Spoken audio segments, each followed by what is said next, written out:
mawana nzambe kitali kola ba oyo bazana kata négligence toza koloba bo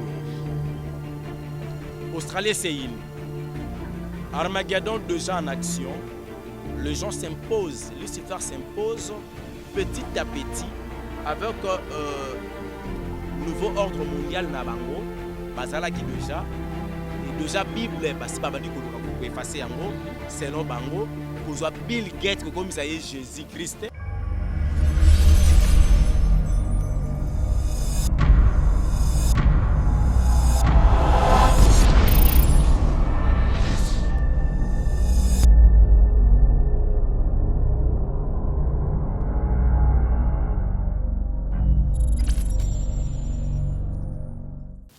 Bonjour, bonsoir, cela dépend du lieu où vous vous trouvez, peuple de Dieu.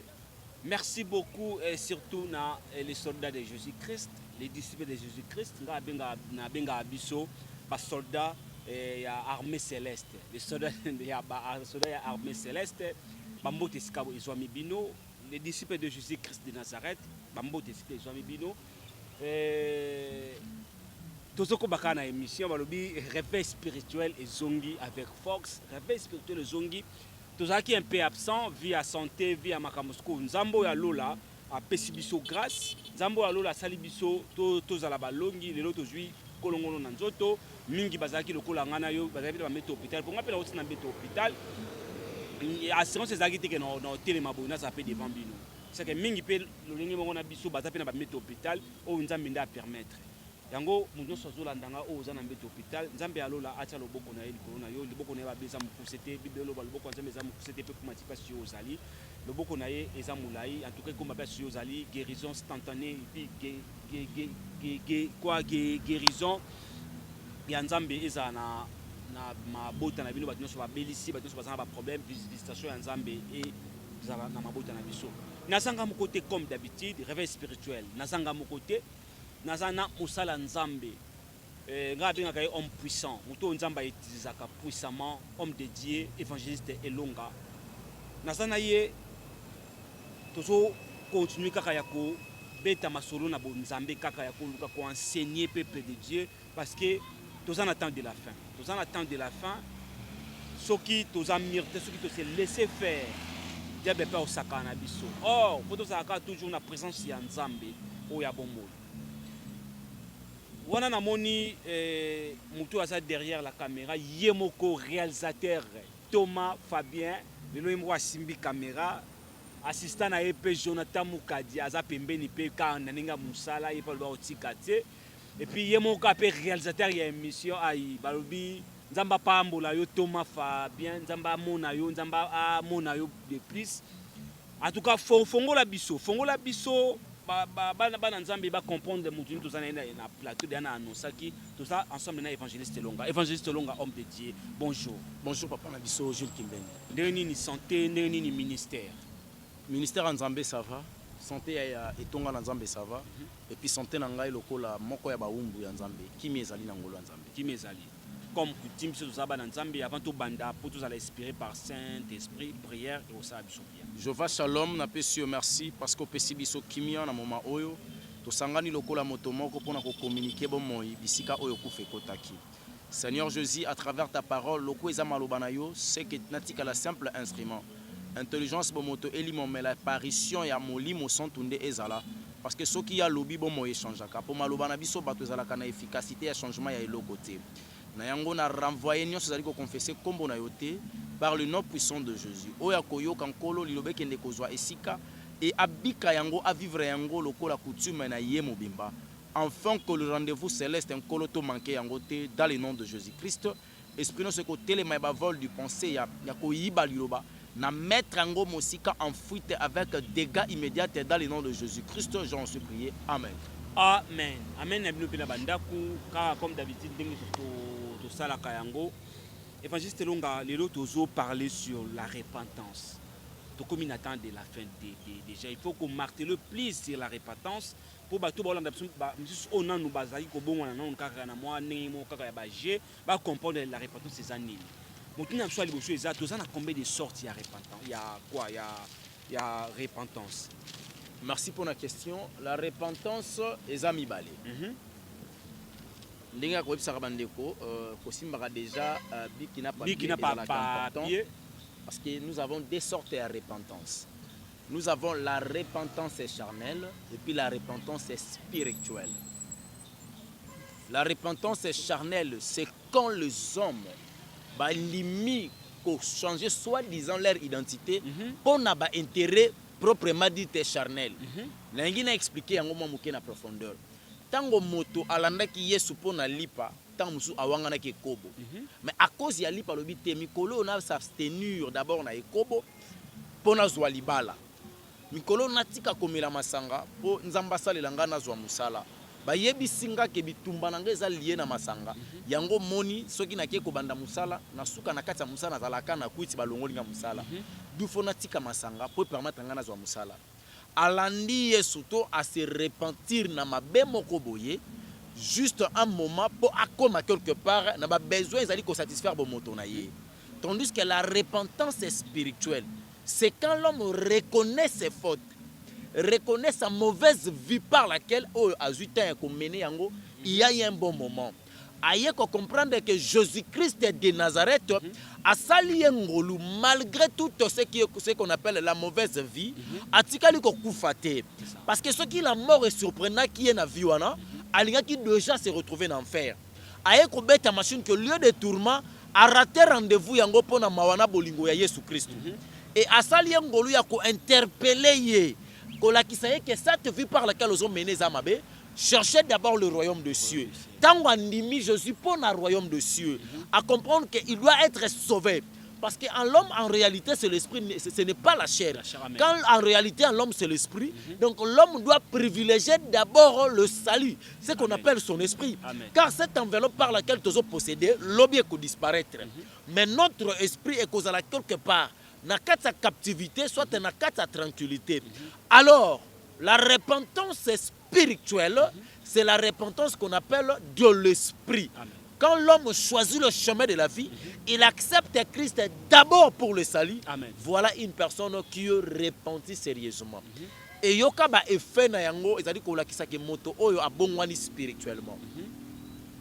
La première des choses, après avoir écouté Jésus-Christ de Nazareth, à travers ses serviteurs, loko aliboso katinaye aoyoka passe. Il loba faut que ozokisaye, il loba tout aka. Ce qui la parole de Dieu tout imotema. Et la personne a senti c'est comme si aza électrocuté, akangami loko na courant. Abandi ko réaliser vie na ye.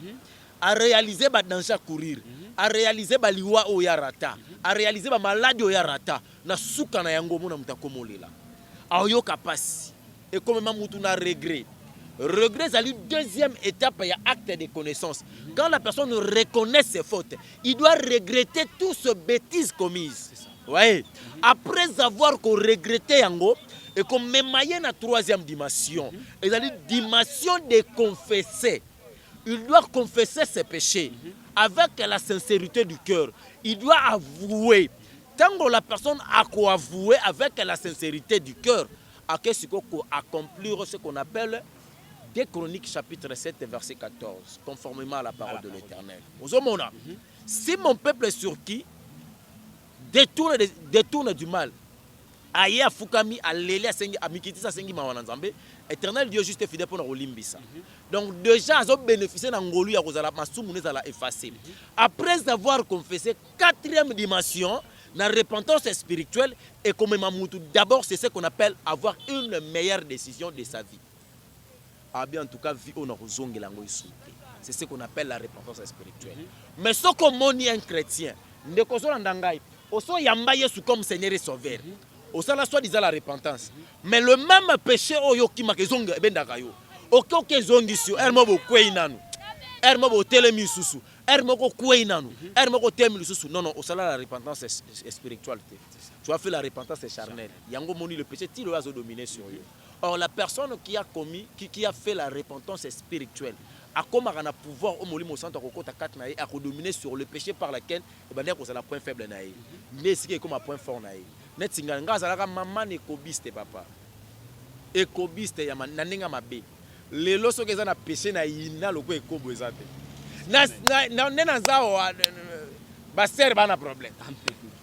Il n'a pas réalisé faire un problème à cause pour Satan m'a lukala et on m'a montré na pas à poison pour côté on a encore aujourd'hui a ebi tout à côté la wan ngana ebi e kobo ah ngasa ko ngo donc elengi le kamona zomela libele ko le kata biberon bébé je mets vraiment l'impudicité mais c'est là que Molimo Santo a inisa kingai l'impudicité après avoir haïr le péché yango na yebisaka ba chrétien que on ne peut jamais avoir la peur du péché ni la crainte du péché. Il faut craindre Dieu, il faut haïr le péché.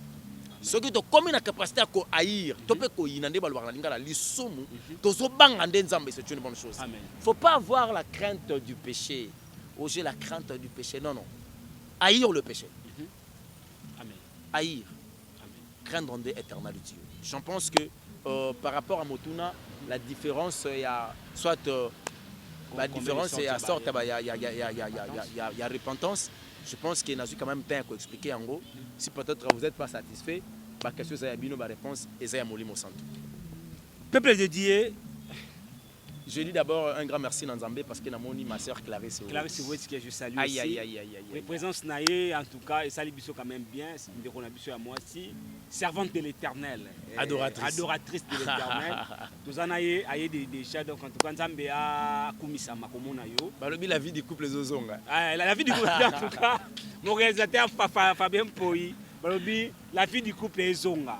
Parce que c'est Clarisse Ouetz qui est moi simbi yango. En tout cas, bana nzambe ba pambo makana. Ngala kasa yum tozwango.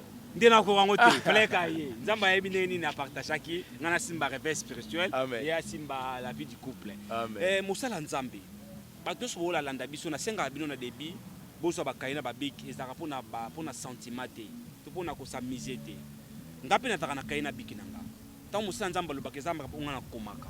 Yango na sengaka. Komaka, pour ceux qui le comprendre en côté, au comme la biso na commentaire, au ta commentaire na yo, qui na comprendre de tes places boto, question n'engage à la kaboy, to tout na musala nzambe to yamba. Attends la vie du couple pas ya sana biso Clarisse Ouetz tango ayamba ka musala nzambe, beaucoup ma ba question au bozana ngo penza ya motuya, ya zawana pona ko sunga biso pona ko lesa biso pain de la vie, maloba nzambe, musala nzambe. La repentance c'est quoi na profondeur? La repentance, la repentance, la repentance. La repentance, c'est mais si vous expliquer la profondeur, qu'est-ce que la repentance? Changement d'identité, haïr la vie passée, accepter la vie présente avec Jésus-Christ. Tout court. C'est ce qu'on appelle la repentance. La repentance. Changement d'identité, haïr la vie passée, accepter la vie présente avec Jésus-Christ. C'est ce qu'on appelle la repentance. Est-ce qu'il y a des différences entre prière et repentance et prière et confession du péché? Bien sûr que oui. La prière de la repentance et la prière et la confession du péché. Matthieu chapitre 6. Éternel Jésus-Christ de Nazareth, le Tout-Puissant. Maître, montre-nous à prier comme Jean avait montré à ses disciples. Tant que Christ a prié, à la prière, il y a notre Père qui est au ciel. À la différence, il y a prière, il y a confession du péché, la prière et la repentance. La prière et la confession du péché. Il y a Matthieu chapitre 6 que pardonne-nous nos offenses comme nous pardonnons à ceux qui nous ont offensés. Ça signifie limbisa mabe na biso. L'homme a reconnu ses fautes. Tant qu'il a confessé, et on a béni prière à confession du péché. Donc on a l'olenge moussa koloba ko tubela masumu. Et comment tu sais qu'on a parti mon Christ a zoé bisabaye koliba loba na père que papa nous ne soumets pas à la tentation mais délivre-nous du mal. Tant que nous ne soumet pas à la tentation, mais délivre-nous du mal, c'est ce qu'on appelle la prière et la confession, prière de la repentance. Quand je me suis repenti, je suis devenu enfant de Dieu. Avec le pouvoir par lequel Christ m'avait légué. Parce qu'à travers Jésus, nous avons le pouvoir de devenir enfant de Dieu. Amen. Tellement que ce pouvoir-là m'a été donné, je suis devenu un enfant de Dieu.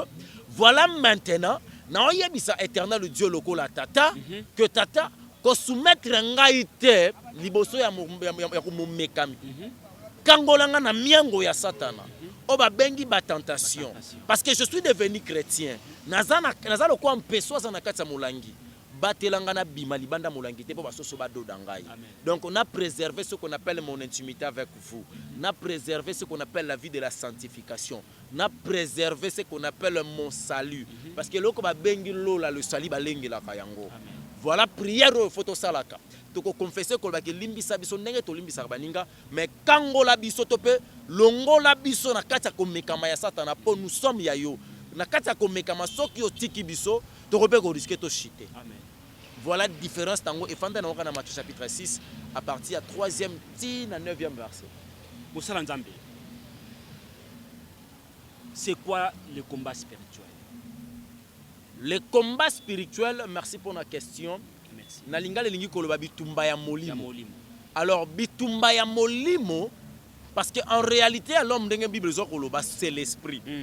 L'esprit azana bitumbo ya bundaka. Mais le vrai combat spirituel, ezali bitumba ya nzoto na molimo. Ne vous conformez pas selon ce que Kotanga makomi na Nzambe na Romains chapitre 12. Yoka makambo Bible ezali koloba. Romains chapitre 12, premier verset.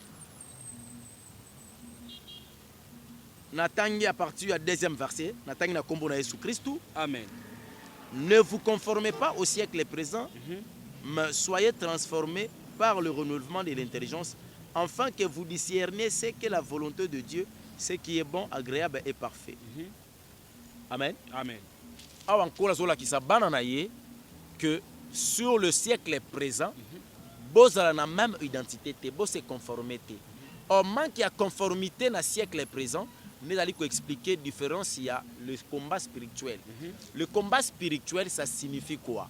Elingi koloba, tango moi en Nzambe azoluka ko accomplir ba désir de l'esprit, le corps ezosengaye à accomplir ba désir de la chair. Voilà le combat spirituel entre la volonté de Dieu et la volonté de Lucifer. Surtout que fungola Matthieu chapitre 7. Et pardon, Romains chapitre 7, Nazu à partir verset 21. Tina 24. Yoka tina 24. Yoka makomi na Nzambe za koloba na tangi na kombo na Yesu. Amen. Matthieu chapitre 7 verset 21 à 24. Je trouvais donc à moi cette loi. Quand je veux faire le bien, le mal attacha à moi. Tango moto luka sala bolam. Dans la spiritualité, mais il trouve que le mal est kangaminaye. 22. Car je prends plaisir à la loi de Dieu, selon l'homme intérieur. Donc selon mon esprit, je prends plaisir dans la loi.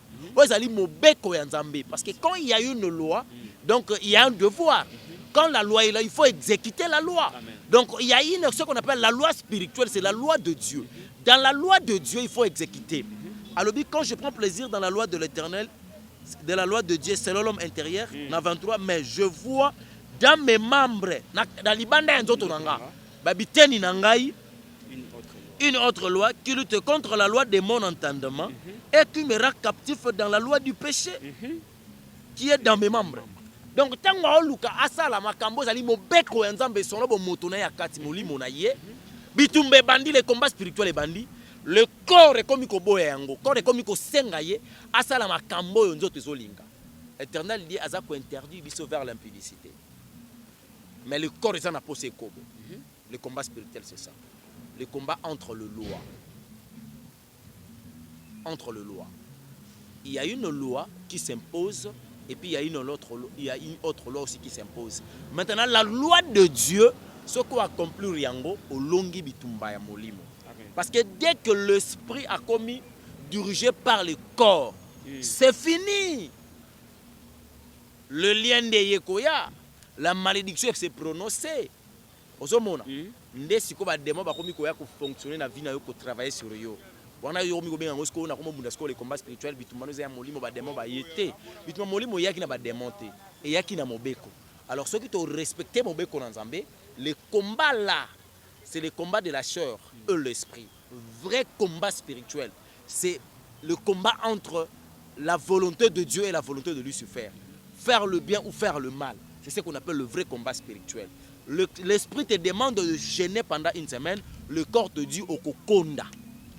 Voilà les combats spirituels. Merci beaucoup Mosala Nzambe na profondeur ozo mema biso par rapport à l'enseignement. Tokomo okoma na biso penza na mwa suka émission TV Zangonga, TV Zantomo pena okoma na biso na mwa suka. Mosala Nzambe, est-ce que c'est possible na un chrétien repenti à ça la prière et combat spirituel? Un chrétien repenti a un droit à ça la prière et la confession du péché. Prière il y a combat spirituel. Non, non. Ceux qui chrétiens qui repentent que ça la prière il y a combat spirituel. Il y a deux sortes de combats. Il y a deux sortes de combats. Premier combat, oyo, il y a ça les alliés. S'il y a une personne qui est captée, il y a une personne oyo akangami na kati ya monde de ténèbres. Lucifer a kangaye et cette personne n'est pas encore devenu chrétien authentique ou un vrai chrétien. Chrétien a droit de ça la prière et à combat pour nous récupérer. Mais pour sa vie, il faut à ça la prière on est à sanctification. Il doit beaucoup prier et pas Nzambe à préserver sa sanctification. Parce que la sanctification des ali ko bundelaye bitumba ya molimo. Parce que ce kotangi Deutéronome chapitre 28 à partir du 7e verset. Éternel des oro banabiso était à couper sa biso victoire devant ba ennemi na biso. Mais à une seule condition à partir du 5e 6e verset au monde que si tu obéis à la loi de l'Éternel. Dès que nous obéissons dans la loi de Dieu, on met ça en pratique. Tous observer, peut pratiquer maloba na Nzambe. Tous respecter yango, ça signifie tous vivre avec la sanctification. Éternel a opé sa biso la victoire.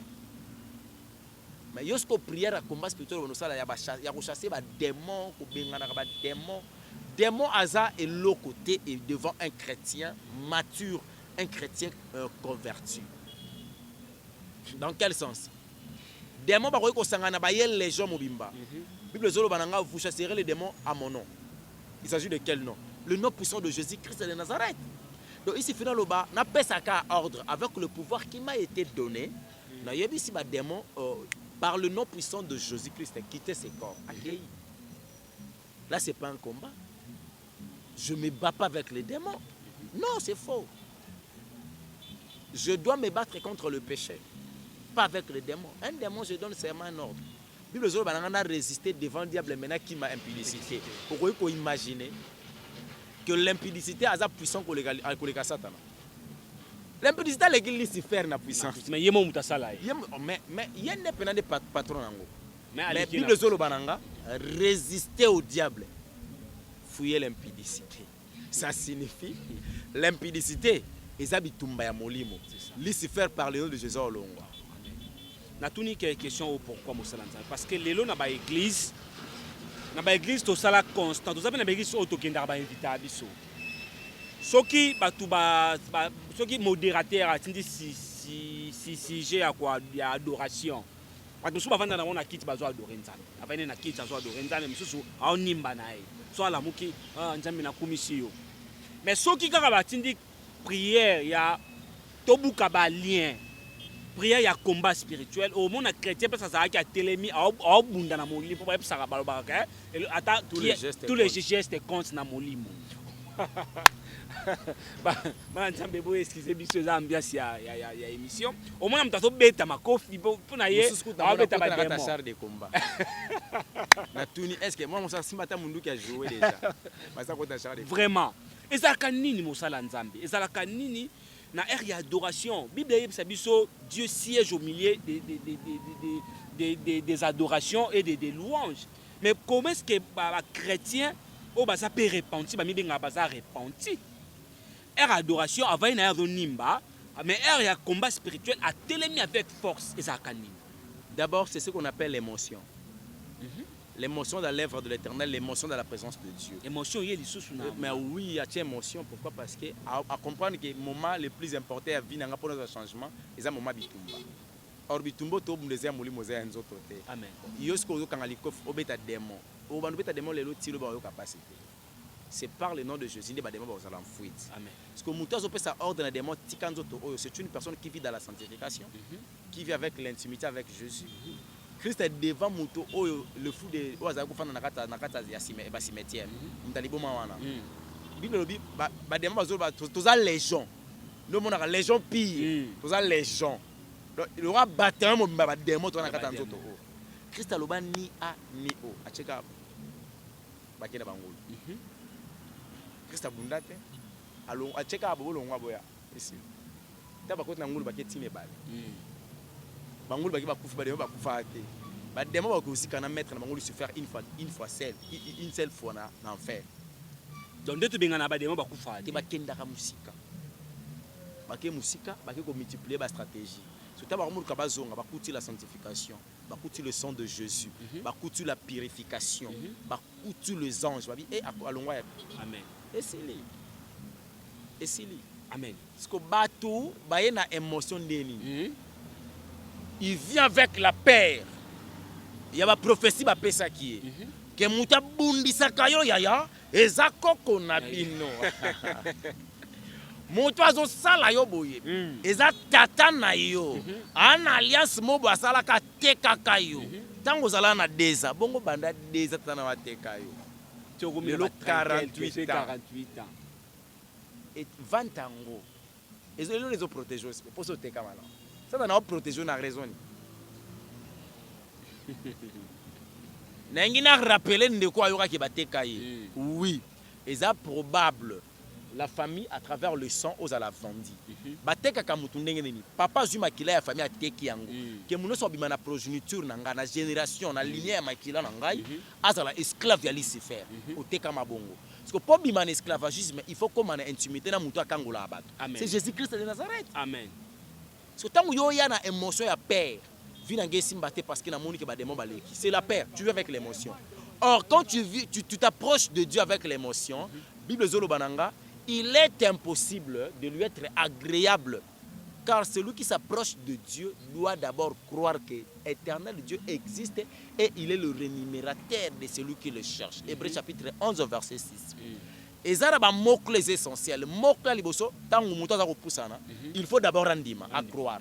Si tu ne viens pas avec la foi, mais tu viens avec les émotions, il y a un combat spirituel au long terme. Il y a un hôtel. Babuki ba bomi ba démon batinda ba bombe lundi mardi otinda bombe wana mikedo ka pas même démon ba démon pe bazo kufa te situation pe zo changer te ba ndoto mabezo sila te mutabi na lembi banda banda ko sambila na lembi no yeba te na banda na kwani na kosuka na kwani ni likambo ndeni ne sila te likambo zo sila te parce que l'union yo zo kendelele eza l'union wana te nzamba nzamba ba principe éternel eza ya ba principe na kati ba principe na ye eza d'abord son intimité. C'est ça. Il fait grâce na ba oya ye. Amen. Tala, nzamba za très jaloux na Yesu. Dieu est amour. Mais ayebi ko conditionner le royaume de cieux. Pourquoi talo la pesa nango fait au foot à l'art mais telle condition. Donner, croire à son fils unique. Amen. Jean chapitre 3 verset 7 dit car Dieu a tant aimé le monde. C'est Dieu qui aime le monde parce que le monde ça lui appartient. Mais toute personne oyo nzambe alingi mokili azui mwana ye moko acéder pona mokili.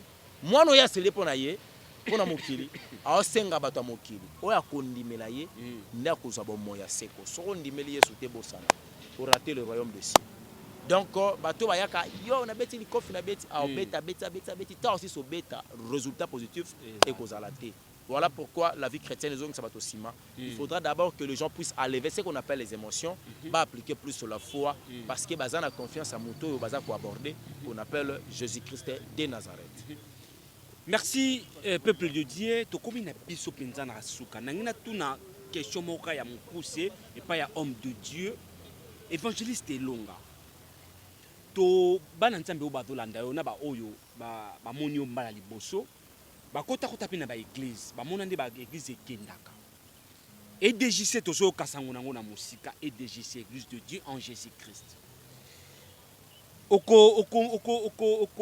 okosala yango ezala ndenge nini ezala lokwa baeglise nyonso to yo mpe kozala kaka nani aza na 5 francs moto 2000 francs otya te nani aza na 10 dollars oyo aza na 25 dollars aleka azwa yo na kosimba na loboko 10 dollars yo na otya kaka maloba est ce que ekozala différent na baeglise oyo mosusu tomonaka mpo eza na bana nzambe ebele évangéliste longa oyo bazotelingana eglise osambela eza te nakutana na bamisusu avant na église osambela te mpo amona baeglise nyonso akende amona yango baje ngai église nalinga kokende eza te ke mundu aza 50 000 asimba oyo aza na 20 000 telemaka place ozali yela ekitunga nzambe apambola oyo estce na mosala nzambe fo esalama bongo to ezalaka batapaka kote yo sikoyo edjc eza église de Dieu en Jésus Christ ekozala ndenge nini qui suis-je na kati église wana oyi moko benga yango église de Dieu en Jésus Christ ko nga na nani na vrai lingala biso Équateur boy oza mwana musala te mwana musala ki pete boy mwana musala eza ukwa mwa pete to pe mwa makasi naza moumbu le musu etula naza wana kana kati exécution ya mukolo église c'est Dieu à travers Jésus. Amen. Maintenant Jésus-Christ est Dieu ba yeloko ba yemoto moko à travers cher Saint-Esprit yo kama mu cher Saint-Esprit yebisenga alubomoni LDJC ya yote kokina senga tumbongo kuna te sombongo senganga LDJC ezana ba panier nango ya offrande ya dîme ya action de grâce ndenge molimo sata ko kamba biso mutanga utandako d'abord déjà conformément ba principe spirituel offrande ba chango bazwaka ngo na kati ya poche boete en plein qui tokomena moment ya offrande bano calculer na longola 1 euro te kokate ya na pesa ka 10 centimes poétically fona futa transport na cha carburant na ça là tu te manques de Dieu. Israël à chaque fois qu'il y a la présence de Nzambe pour na kotumba mbeka ko pesa offrande pour na adoration pour na leur pardon du péché masumu ngo za effacer bandaka ko bongisa offrande na ndako. C'est comme ça avec le fidèle de Jésus-Christ na kati ya EDJC. Ba yebi que offrande to bongisa ngo na ndako. Oyo transport, oyo unité, oyo offrande. Oyo dîme, oyo action de grâce. Yemo kwa yebi que oyo action de grâce. Raison yo pesa l'action de grâce yenda yebi nini ba basolo na Nzambe. Makambo nini Nzambe asaleli. Oyo yebi que za dîme, église ko vivre na makambo yo. Eza problème na ngati ya makambo église. Oyo eza na ke ko offrir na Nzambe pour sujet d'adoration na yeza la bien établi. Nandako. Dodo culte ya dimanche ezali culte d'adoration, de louange et des actions de grâce. Culte d'adoration ça signifie toya komemi ya Nzambe. Toya ka lokwa ba adorateur na ba adoratrice. Combat dimanche na EDJC etikalozaate. Oh. Balie to kuna te soko zelango lukango na intercession, zelango ba culte ya jeudi. Neto kinda na ngomba, parce que ils en église, jeudi kuna. Donc dimanche ils ont kaka culte d'adoration. Mais le premier jour jusqu'au 6e jour, Éternel dit à ses missions, 7e jour, il se repose. Biso sikobi kela mu photo to mani ko contempler le travail bien accompli de l'Éternel Dieu. To mani ko même yaye que voilà le faiseur de champions. Voilà le créateur de l'humanité. Voilà la personne qui a créé le ciel et la terre. Mabele zo dindate, batiela ngo ba béton te ba supporter, likolo pe zo koya te, batiela ngo pe ba béton te. Tozo memi aye. Prière ya confession du péché. Na EDJC na kati etonga na Nzambe etika lozate. Mais musala Nzambe ezalate muto outa na impurité na ya samedi. Biso toyebisa bandeko nyonso obando sangana biso na EDJC. Bongisa na Nzambe na ndako. Poezane loko moko tezo rassurer que ko utanda kutsoko mu église okufa te. Okoko fa na nzela okomite. Yo ya bongisa na Nzambe na kati église yo mukolo temps. À partir ndako loko aux occasions ya kozala na bon moy. Profiter au sajeune bisi Nzambe na mi bongisi na se rendre propre pour nous na rencontre na yo. Muto zo na rencontre na Nzambe aya kana impurité te. Po soko ina impurité Bible zo yebisa ngai ke prière ya basumuki na mato ya Nzambe za makelele. Toi tu viens na identité ya ba pécheur. Je suis un pécheur, ozo confesser yango. Oye na identité ba pécheur na prince Nzambe. Tango bandi ko kumisa Nzambe Nzambe ayo ko makelele. C'est après qu'on confesser ceux qui pensent Nzambe limbisi yo. On confesse avec sincérité, Nzambe mo considérer prière na yo. Parce que adoration sociale qui a fatina na ngoni. D'où bongisa na ndako.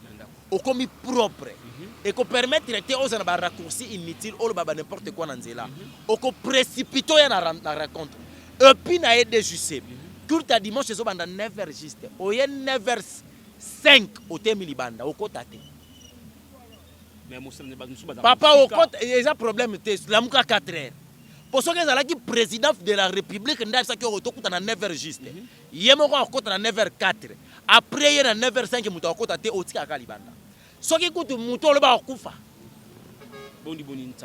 à combien plus forte raison éternelle Dieu to sali boyokani to bi 9h juste toi tu viens à 9h40 ozosani tika libanda zela culte si là à la prochaine fait côté ya yo et puis ba maman pantalon na EDJC okota te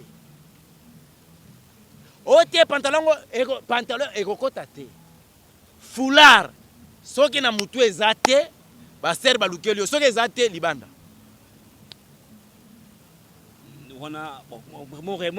nzambe aza nzambe baprincipe aza nzambe banégociation te tonégociaka na nzambe te na nzambe toyaka koyoka ye tosali oyo alingi parce que ye nde maître ya nyonso so tokomi koluka kobongisa mpona tikala na ndako Christ ayebaki alobaki là où deux ou trois sont ensemble à mon nom je suis au milieu d'eux toi na posa multitude de personnes te soki nkola kozala nzamba multitude akopousa bato bakota ba principe c'est une bonne chose mais soki bato baboya kokota ba principe parce que bazana na bomoto baroya te bakende ka kuna le reste rendez-vous za na Christ soki ba occasion kokota ba bisika bazala ka gloire à Dieu mais na EDJC toza moi makasi kande na moi matata déjà boiti na ba musala nzambe tina kati tonga na pe moi matata penze ezali pona boyi nzamba tuna nga makambo ako tuna nga te pona makambo boyi nga mona yebi ke oza mabe oyeli moi maso eli bosanza mutu polele wana na sens au côté na pantalon yo oyo séduire nani et puis première rangée église baba bakita liboso ba papa deuxième rangée ba papa troisième de ba maman bonne stratégie je connais les sœurs et na ba sœur oyo auta na ndako na bango batindi ye ya ko séduire évangéliste longa ye zalaka na granja liboso yango ya ofandela so afandi wana kobina neka fa pesa apesi biso ka mukongo pour tout le monde à Bassima. Ce qu'on a signé, c'est qui bande de protocole. Tous les serres. Bassima. On verra la suite. Merci beaucoup, peuple de Dieu. EDJC Oeza Makambu. EDJC Obabi est Tambolaka selon ainsi dit de l'Éternel. Donc, moi, je suis évangile selon Ninga Zalaka déjà na TV, Kita Zalaka. Ce qui a mouvement, mais grâce à la Maboué, en tout cas, Kita. Bon, ce qu'on a EDJC, Église de Dieu en Jésus-Christ, et Kosu qui la biso boni. En tout cas, tu as la émission, tant les autres font tu as la émission en pleine église. En plus, le culte nous allons diffuser. Dans le monde, en tout cas, il va direct. Il va comprendre que nous avons pour bandeko basape libani ba comprendre que teto bongisa. C'est ça. Nzambe ala kisi zo tambola boy. Mais vous savez nzambe to mona na suka. So koti na kati église, téléphone sonné to bengani yo. Donc okangi téléphone. Oye na prince nzambe. Na moment o nzambe azoloba à travers ba serviteur na mateya. Mutu moko akota na toilette te ba protocole ba kangi toilette. On ko invoquer pour ani ponga mona zaka magicien bi makambo na salima. Yo ko ça appelle la monde pendant minute otika la wana. Moi ça nzambe to fongola. En tout cas mambo ya lobeze belé pona EDJC. To ça l'émission mobimba ya EDJC ko luka ko isusu ko leka batu. Mutusu akozala quand même flatté to akozala mulimo senta ko simba ye. Amso banda ko luka église banda kala amona raté. To ça la émission wana prochainement mot de la fin par rapport à l'émission message za nini dama kamba EDJC da to lobi yango message za nini pona peuple de Dieu. Message ezali nzamba lola pambola bino na bato bazo mériter ko pambwama. Mawana nzambe kitali kola ba oyo bazana kati ya négligence. Toza koloba boye. Australie c'est indi. Armageddon déjà en action. Les gens s'imposent, Lucifer s'impose petit à petit avec nouveau ordre mondial na bango bazala qui déjà et déjà Bible basi babandi ko luka ko effacer yango selon bango kozwa Bill Gates ko komisa ye Jésus-Christ était Jésus ya Bible ya nouvelle Bible bazo sala bino ba mupe na pape bo évoluer ma casse na mambo sala bo évoluer mais loko no yebisa bino esa que Les ténèbres ne régneront toujours jamais. Qu'il pleuve, qu'il neige, le ténèbre est sur la terre. A régné à carté. À côté de la carte, régné. Car la lumière du monde est apparue, c'est Jésus-Christ de Nazareth. Nous avons une distraction. Yo mutozo lukana no vie. Ya bo moto sans vie spirituelle au pourrir. Korozo lukela makambu na so luko sala wana et ko trahir yo lobby. Mobutu zo benga na mboko seseseko akota mabele. Na lingaka tsomo sa koliko dauti na nzembo wana. Seseseko akota mabele na kobanga nzambe. Bakenda bapoto bazonga bakolie na kobanga nzambe. Ozo nakende poto oke poto bazonga koli na sa chao en place mo na ebité parce que cha bakoli. Balinga oye bembe. Na kanisa ki na poto ozo bon moy. Na poto ke kuta na kufa. Ya poto za fin du monde de terre. Mais poto les a dit que tout chemin ouvert et ali felo parce que tout est permis là-bas. Na kopesa yo na émission ekoya. Ndenge nini bêtise et salimi na poto. Satan a fungoli ce livre. Na to fungolango na otangelo chaque pays. Pays intel ba pexis ko accord au pays au ba pesibo. Polisumu ezala penza ala donc à la hâte. Talaka mwana ya 10 ans akoki ko sala na akoki ko longola zemi, c'est pas un péché, mutu moto interpellé une fille de 10 ans. Na ville lokola Miami. Donc, bazo proclamer sikoyo opportunité comment le sumu ya inceste ezalate. Maman ko mana mwana ye, papa na mwana ye, neve na noko ya na leki et puis rapport sexuel na balabala est commis permis ezasu. Au moins à niveau la apostasie zo salema. Yebe makambo esama na fin tango fin ngo yango batu nde ba luka fin wapi. Ke batu bazaka na époque pe ya no bazozela ba mona litanga ngo bandi.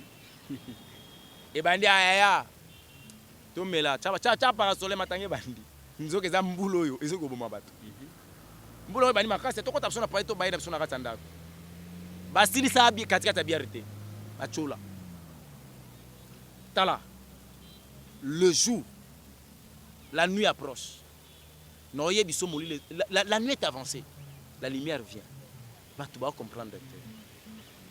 Batwara sa fin du monde eza que soki yeso aye mokile kufite mokile kufate mokile continuer. Donc makambo yo to mona ezali makambo ça la continuité. Biso to kiyi bango ba continuer vie wana. OK. Biso to kemila. Siko yesu ndazo ye ta musu ndena lobaka ta musu lo na 15h. Awa ya po ba continuer makambo essayer bandi po makambo faut continuer. Yango e bandi.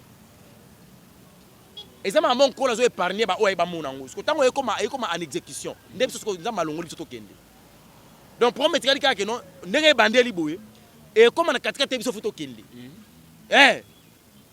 ba donc ça soki yeso aye mokile kufi te kufa te continuer biso ne to ke mila so ba continuer bongo mila après milande aller ba yesko na jugement après jugement sko biso nouvelle terre biso to kiti donc enebe bandi to biso papa na to comme na katika makambo te. Si kataka ngam ko comme na Brazzaville. Tant qu'à Brazzaville on l'a aidé ça linga zo biso OK. Parce que avec comme aboye la prophétie dynastique de ce pays ko kisama. Là ce monde est-ce que ba chrétien va diriger Congo. Na christianisme. On a ce que to beta hymne national, match à léopard et zo beta ma atolongo lango léopard. To comme ça une équipe de saints. Match équipe de saints zo beta match awa. Papa, au monde appena que non, toi il m'appena soleil levant. Comme hymne national. Hymne national. Notre peuple, nous voulons te servir. Au sentir des bétamao. Un président, tout juste comme Bible, Constitution de la République, de Matthieu, Apocalypse, Constitution. Au boyo luku, ok Brazza, bah on peut pas Congolais, pourquoi on peut pas Congo? Mais katisa. En tout cas, bande koto bongwana. Oya Monique, par rapport à l'émission. À cela, la repentance et spiritualité, le moment est arrivé. Tu dois faire la repentance spirituelle.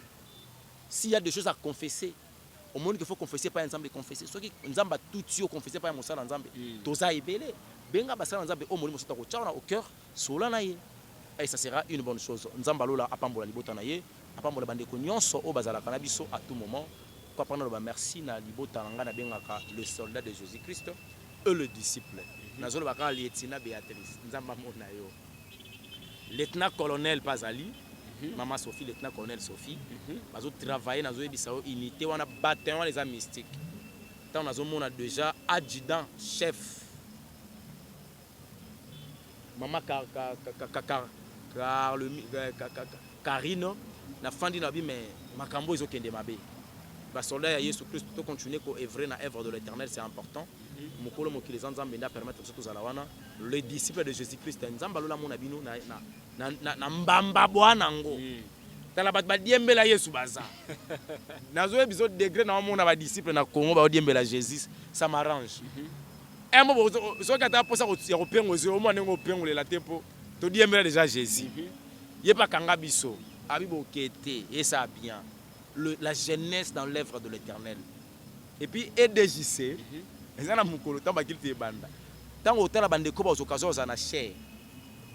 Likolo ko na gradin, le quoi ba dirigeant. Muta 40 ans no monete. Ba serviteur ango, muta 40 ans na ba jeune. To ko nuna likola chair.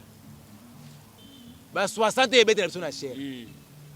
On dit même ça, on travaille dans la jeunesse, dans la basse, le femme. La femme comme église, la femme comme une femme, la jeunesse comme jeune et la jeunesse comme esprit jeune. On dit ça dans le travail. Parce que Bampara, non, pour la personne qui est jeune, l'évangile c'est long, on a péché moins de 30 ans. On a péché le pasteur Oti, moins de 25 ans. On a péché berger Bilimbi, moins de 35 ans. Na pesio Gilles qui nazo ebisa yo makamboze héroïne mamboze héroïne siko basa ko le basi ne mikolo na biso siko bango ba intercession kuna ne bango tomona ba démon ba komona bango donc soka ko za prendre côté intercession ba obandika bo mo sa ko chanter monio ako ya kanga na nzoto ako kango ka ba so bi mon fils nzamba lola pambola bino basakoli nzamba lola pambola bino to à la prochaine ceux qui Jésus Christ azongité. Merci beaucoup, peuple de Dieu. Merci les soldats de Jésus-Christ. Merci le disciple. Cercle Clarisse Ouechi. Merci Nzambe Alola Amonayo. Naebike. Nzamba ko consoler yo via Marambo Tcholi Galango. Ça console parce que au monani, comme on a c'est un plaisir. Ba bien encore mutunanga da c'est un plaisir au mon Cercle Clarisse Ouechi. Serge Salem, Serge Salem aussi. Na pesi ombote ska ozali. Na pesi bino nyonso mbote sika bozali. Na bosanité derrière la caméra Thomas Fabien Mpoi réalisateur pega ya émission balobi musali salama kaka Thomas musala kaka salima en tout cas tokutani mbala ya sima Nzambe alola a pambola mabota na biso Nzambe alola a visiter mabota na biso côté sur difficulté ezali Nzambe alongola yango acha kimia acha pena ye e umia na mabota na biso tumani mbala ya sima au revoir.